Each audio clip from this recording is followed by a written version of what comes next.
Guys, welcome back to Auto Repair guys. Thank you guys for watching and subscribing to the channel. Today will be super helpful video to any of you having a Hyundai guys. It could be different models of Hyundai. You need to find where the fuel tank pressure sensor is located, how to remove, how to replace it. Stay with us, we'll cover that in this video today.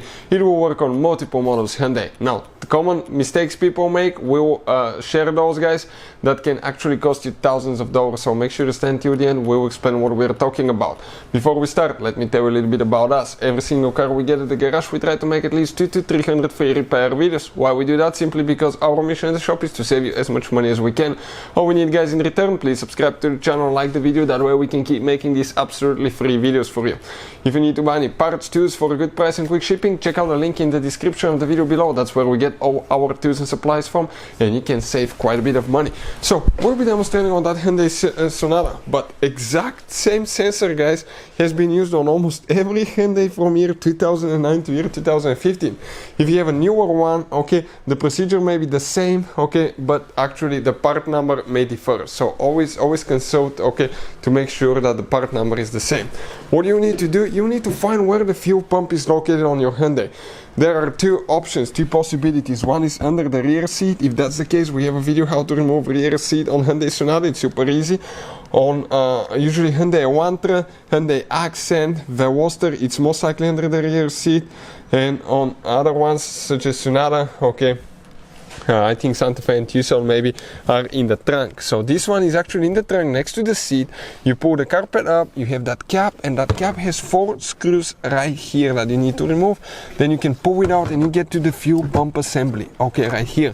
Now let me tell you one thing guys. Disconnect the car battery. You'll be working with fuel fumes, so you don't catch on fire. That's one thing. On modern cars it matters which battery terminal you disconnect and reconnect first. If you do it wrong, you can cause damage to the electrical system. Number 2, make sure the car is completely cold. Let it sit overnight, because if the exhaust is hot you can catch on fire. Number 3, have fire extinguisher on the side. Number 4, wear eye protective gear always, because you can get sprayed by fuel. Looking at it now, this is the wiring harness for the fuel pump sending unit here, and for the fuel tank lever that calculates how much fuel you have. That's the evap hose, that's a fuel line, and this right here is your fuel tank pressure sensor. All we have to do, press down right here. If it's stuck, push in first really hard, press down, and then pull out. Now that sensor attaches to the fuel pump assembly only with 2 clips that you need to spread to the outside, and when you do that, okay, pry up, okay, at the same time.